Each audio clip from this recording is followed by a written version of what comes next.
Hai guys, welcome back my YouTube channel. Hari ini acaranya gini ya. Saya mau ngobrol seputar bahan kelapa. Gimana keseruannya? Ikuti terus. Karena hari ini kita bahasnya itu kelapa ya. Pertama yang kita bahas tuh gini guys. Kan banyak orang yang bikin bonsai kelapa gitu ya. Nah, pertanyaan yang sering dilontarkan atau pertanyaan yang sering diajukan itu begini. Apakah kelapa itu bisa disebut dengan bonsai? Nah, itu pertanyaan yang banyak dilontarkan oleh teman-teman atau orang-orang yang lain yang baru belajar mengenal bonsai. Sebenarnya gini guys, kita gampang-gampangan aja lah ya. Kalau kita ngikutin secara aturan teori gitu ya, yang dinamakan bonsai itu ya ada akar, ada batang, ada cabang, ada ranting, anak ranting, cucu ranting, dan seterusnya sampai ke daun. Jadi membentuk suatu anatomi tubuh tanaman gitu loh, yang khususnya itu disematkan kepada tanaman yang berkayu. Oh, saya tambahin, saya lupa tadi. Bisa dikatakan bonsai itu kalau ada kambium. Mohon maaf, saya lupa.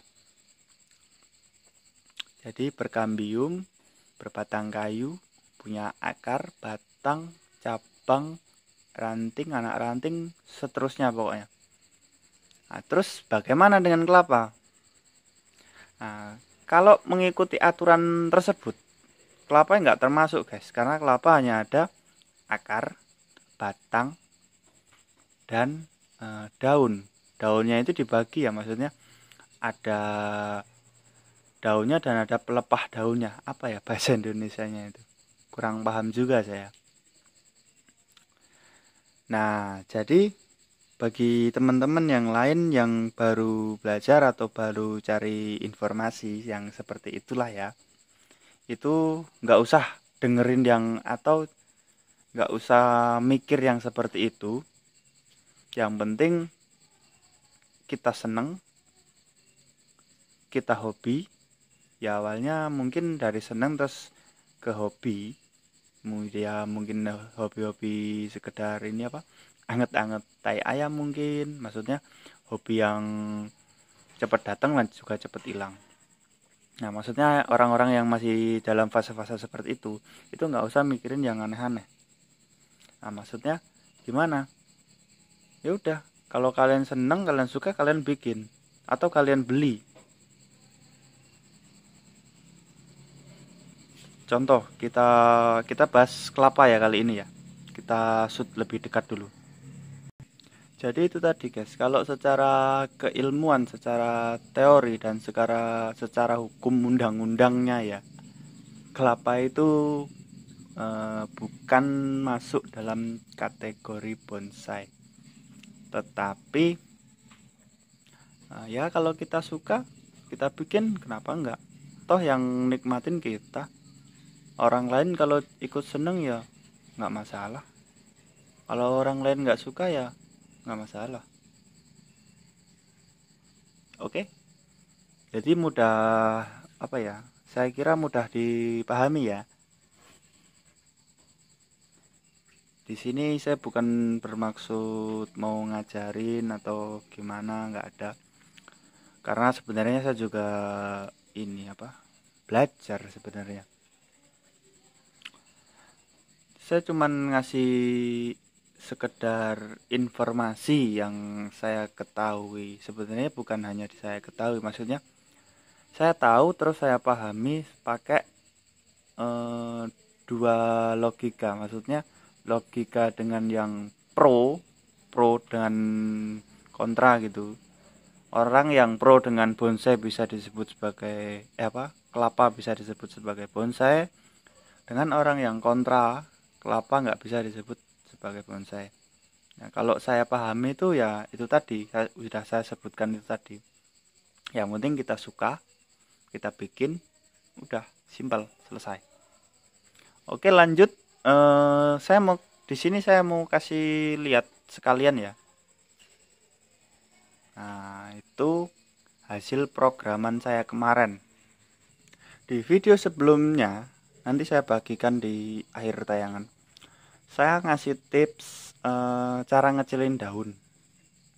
Nah, sebenarnya sih apa ya?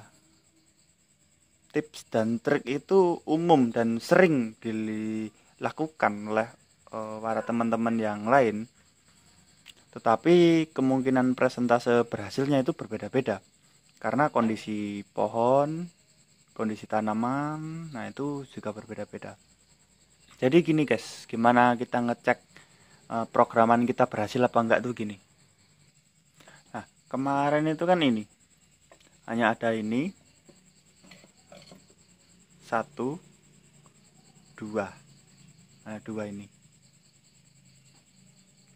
Gimana caranya kita ngecek? Nah, ngeceknya tuh gini guys.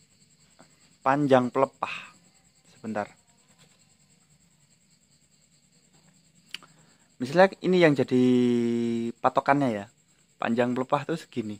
Sekitar 12 sentian. Nah, begitu kita program. Terus kita lihat pertumbuhannya ini.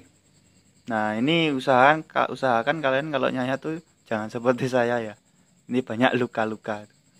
Karena ya maksudnya saya juga baru belajar gitu. Oke, lanjut gini. Yang pertama ini sekitar 12 cm. Terus tumbuhan yang pertumbuhan pelepah yang kedua ini. Nah, ini setengahnya, guys. Ini sekitar 6 sampai 7 cm ini. Oke, kita setuju. Ini belum belum mekar seutuhnya gitu ya. Belum mekar semuanya. Lanjut kita cek. Lah, ini kan tunas baru. Nah, ketika ini sudah ukurannya segini dan disusul oleh tunas yang baru, perkembangan pelepah yang ini tuh nggak bakal bisa panjangnya itu seperti yang ini. Positif saya jamin. Itu panjangnya itu paling nanti panjang lagi itu sekitar 2-3 cm itu udah mentok. Berarti programan kita sudah termasuk ada progresnya. Nah, seperti ini kan, udah kalian lihat.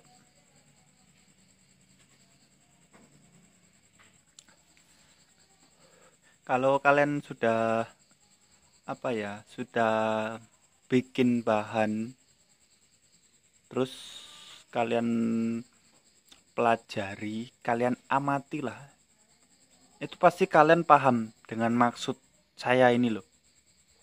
Dan kalian juga pasti paham, oh bonsai kelapa saya itu maunya yang seperti ini, yang begini. Terus kalau saya kasih yang cara yang seperti ini, nanti hasilnya begini. Nah, jadi nggak hanya maaf ada kendaraan. Jadi itu nggak hanya sekedar nanam gitu loh. Jadi ya seperti profesor pertanian gitulah. Jadi ada pengamatan, terus ada itu loh, bahasanya apa? Pengamatan lah yang jelas ya, pembelajaran gitu ya. Ya kalau teman-teman yang lain yang tahu bahasanya itu tolong tulis di kolom komentar. Saya biasanya itu begini guys, saya bikin itu nggak cuma satu, saya bikin banyak. Dan saya bikin itu kalau kita bahas yang di bawah ini dulu ya. Karena bagian atas tadi sudah sebagian kita ulas. Kita nanam yang dari bakalan yang dari ini netesin sendiri itu loh.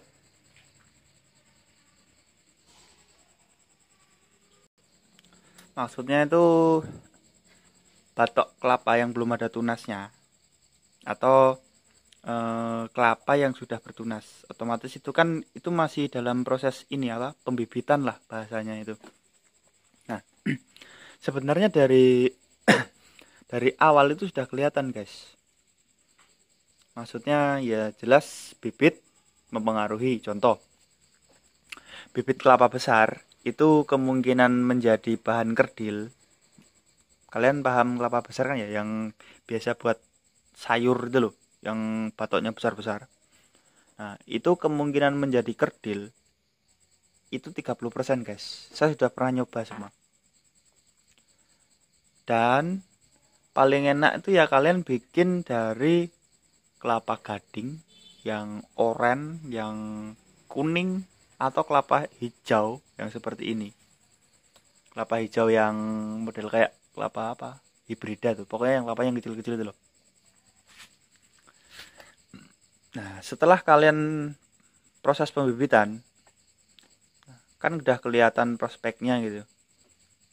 Gerak dasar akar. Jadi kalian nanamnya tuh ditunggingin atau ditegain gitu kan udah kelihatan. Kalau ini dari awal memang ini batok palsu ya. Batok aslinya tuh segini kalau nggak salah tuh. Memang saya tegain, tegak agak miring gitu.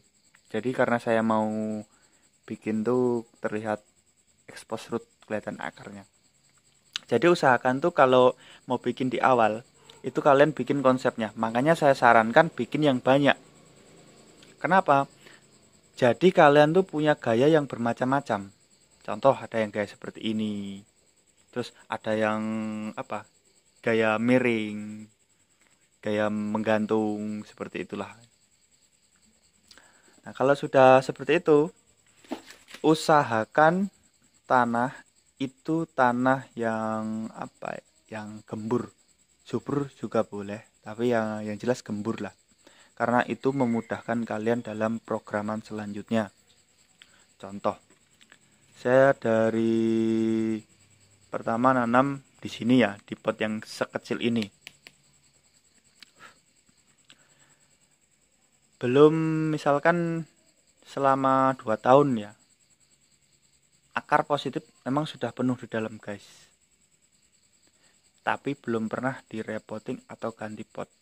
Karena apa? Nah, triknya tuh begini. Saya kasih tampungan air di bawahnya. Tetapi, catatan, tetapi untuk bahan yang sudah ready hidup di dalam pot. Contoh, kalian udah bikin bibit, terus kalian tanam. Kalau kalian ingin yang exposure seperti ini, kalian bikin yang cara awalnya tuh seperti ini. Nah, di atasnya itu dikasih karpet atau plastik atau apalah barang yang ada di sekitar kalian. Usahakan jangan beli ya. Hasil maksimal, modal minimal. Nah, seperti itu. Itu yang udah saya pelajarin itu 2 bulan ditanam seperti itu. Itu kalau dia udah progresnya udah sembuh, udah sehat, udah subur, bisa kalian pakai cara yang seperti ini, guys. Jadi pada intinya begini ya, ketika di dalam ini akar sudah penuh, kan tanahnya gembur ya, otomatis pertumbuhan akar itu cepat. Nah, pohon ini, bahan ini tuh dapat makanan dari sini, guys, dari air. Makanya dia meskipun akarnya penuh, tapi dia tetap sehat. Gitu ya. Nah, di dalam sini itu pun ya nggak cuman air tok. Kadang ya satu minggu sekali itu 1/4 sendok teh NPK itu udah wah cukup banget, udah dosisnya udah pas lah. Saya rekomendasikan tuh seperti itu ya dosisnya. Jangan lebih. Kalau lebih nggak apa-apa kalau kalian mau coba-coba. Nah, jadi gini ya. Pertama seperti itu, pemupukannya di jadwal untuk biar dia itu nggak kekurangan makanan. Ketika di atasnya ini masih diberi karpet, kan masih diprogram pakai karpet. Nah, itu 2 bulan. Kalian program di air, itu juga 2 bulan. Nah, ketika sudah berjalan 2 bulan dikasih tambungan air, itu karpet dilepas. Nah, posisinya ini kan tanah itu kan masih banyak ya. Nah, kalian kerok sedikit, kalian oker-oker sedikit lah guys, oker-oker bahasanya. Kalian kerok sedikit sampai terlihat akarnya. Jadi sisakan tanah itu di sekitar sini ya, itu masih ada. Terus kalian taruh di panas yang full matahari, pokoknya yang kena sinar matahari lah. Dan nanti dia ketika kena hujan dia akan longsor sendiri guys. Dan karena kena sinar matahari dan di bawah ini airnya ini wajib ada, otomatis dia tumbuh lumut guys. Ini lumut nggak saya tanam ya, kalau kalian nggak percaya nggak apa-apa, tapi coba aja pakai trik seperti ini, tapi barang yang sudah ready hidup. Nah, terus gimana kalau bahan ini ya, batoknya ini besar gitu, gimana cara ngecilinya? Nah, ini pakai batok palsu guys. Kalian ya, kalau bahasa saya itu kelapa gabuk atau kelapa yang kecil tapi di dalam batoknya ini nggak ada airnya, jadi kemungkinan hidupnya dia nggak ada. Jadi saya tuh nyari bahan di kelapa hidup yang ada airnya dan kelapa gabuk ini loh. Ya solusinya itu, cari kumpulin sebanyak-banyaknya batok ini yang kecil-kecil ini. Karena kalau kalian cuma nyari satu terus kalian pasang jebret gitu kan, nggak pas. Nah itu kalian mumet lagi guys, kalian pusing. Nah ini saya coba, ini ada 3 batok ini.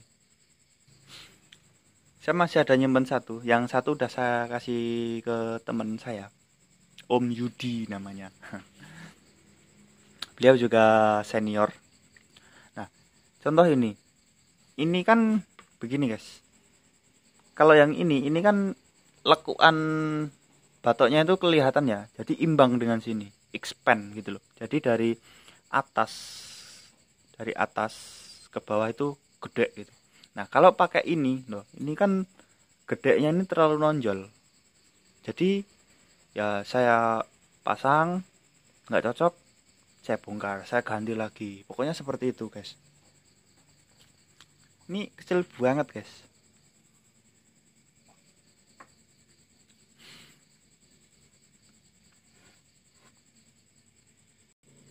Lanjut kita ke bagian tengah, bagian batang. Ketika kita di bagian bawah batang sudah ukuran segini ya, kita harus konsisten ngejar ukuran tuh rata. Usahakan. Ini dulu tanpa tebas ekstrim ya guys. Karena begini, kalau sekali tebas ekstrim, dia pasti tetap akan rata. Tapi kalau keseringan tebas ekstrim, dia nanti terkesan tuh di bawah sini gede, terus mengecil. Nah, terus kalau kita lupa nggak program lagi, itu gede lagi. Jadi kayak biola, kayak gitar gitu loh. Jadi bentuknya nggak rata. Terus akar ini kalau udah seperti ini, kita udah cocok dengan gaya ini ya. Nah jika ada akar-akar baru yang tumbuh, itu jangan dipakai, harus dibuang. Nah saya ada beberapa yang saya masih biarin, ada 1, 2, 3. Kenapa? Karena gini guys, yang pertama dia untuk mengisi kekosongan di daerah sini 1, harapannya ya. Terus begini, agar dia lebih mengembang lagi, biar kokoh gitu loh. Nah itu. Terus gimana kalau keluar akar di tempat yang nggak kita inginkan? Ya kita potong. Bentar, kita zoom. Nah, wah nggak kelihatan guys. Tapi mudah-mudahan ya kelihatan lah. Nah, ini kalian kalau mau nonton pakai versi ini ya, yang bagus biar jelas kelihatan. Ini ada beberapa, 3 kalau nggak salah. Ini 1. Ini kan kelihatan bekas akar ini. 1. Ini 2. Ini. Dan ini 3. Ini bagian sini hanya 3. Nah, jadi ketika dia sudah nongol sedikit gitu ya. Nongol sedikit ya dipotong. Terus kasih salep. Nah, saya biasanya pakai salep tuh salep apa TB. Nah, ini ada lagi, berarti 4. Terus kita putar lagi.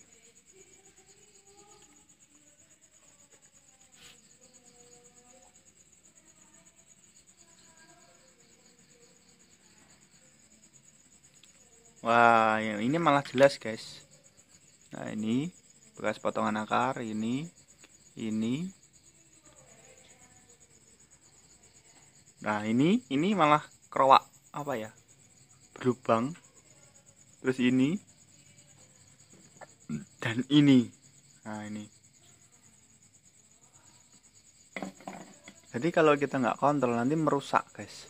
Nah, kemungkinan ini pun kalau tumbuhnya nggak sesuai dengan harapan, ya saya buang. Tetapi bisa kok diolor pakai apa plastik di media air lah. Media air itu kan pertumbuhan akar cepat tapi dia masih lentur. Kalau nggak ada media seperti ini, dia pertumbuhannya lambat tapi langsung keras gitu ya.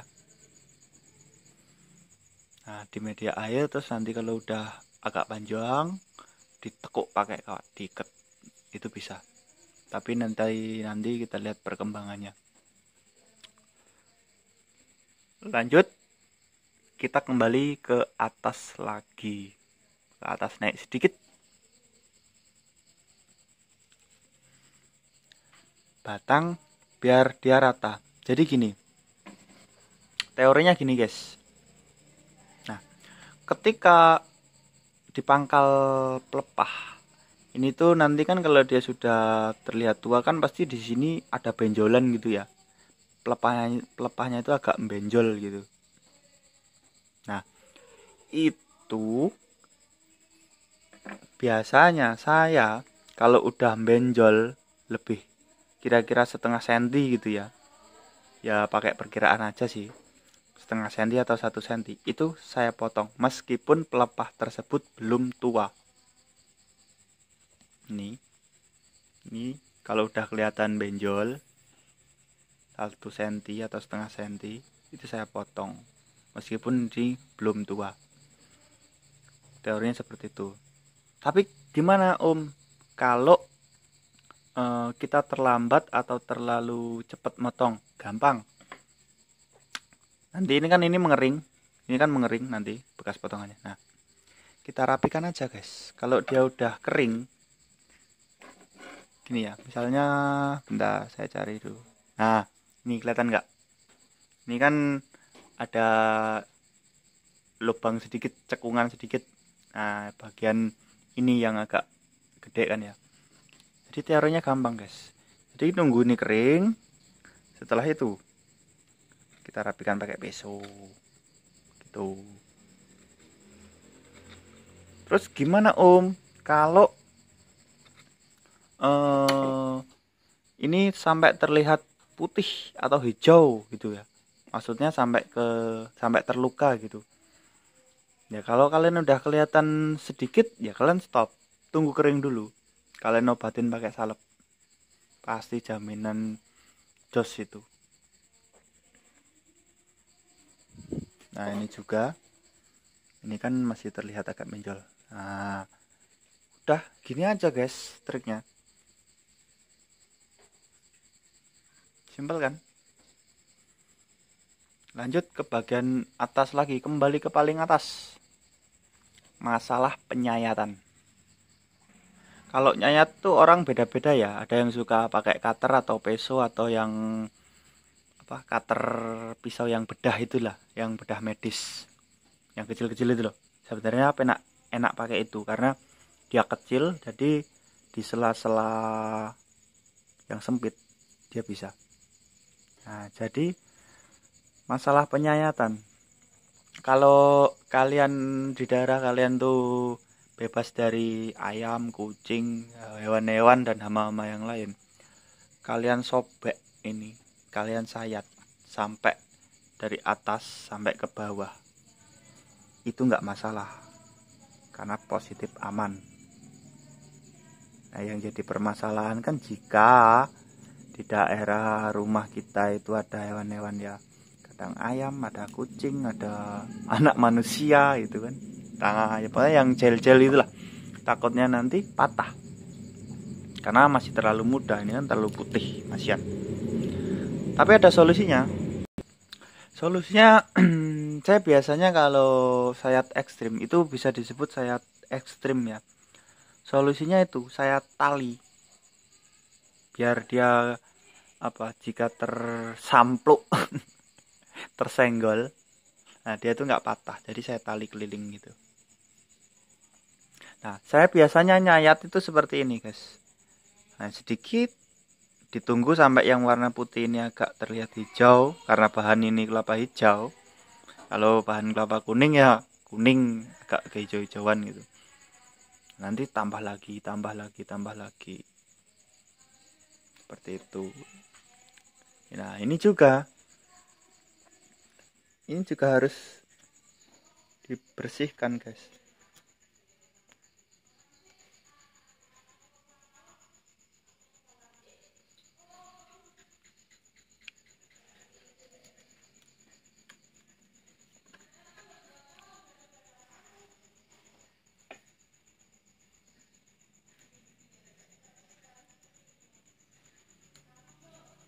Lah, ini kan masih putih, tapi putih sedikit nggak apa-apa, nggak patah, nggak.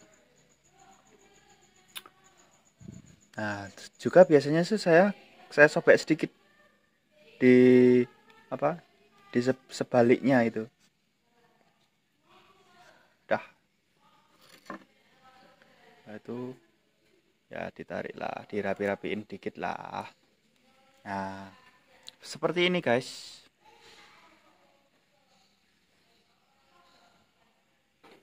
Oke, jadi saya kira itu penjelasan saya itu, kalau kalian nyimak baik-baik, itu kalian pasti sudah paham.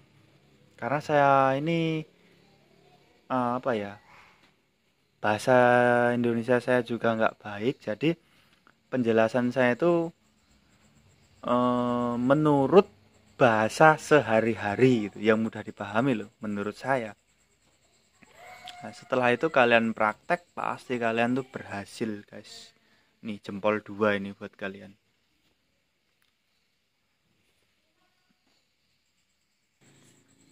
Nah, saya kira pembahasan kita sampai di sini dulu ya.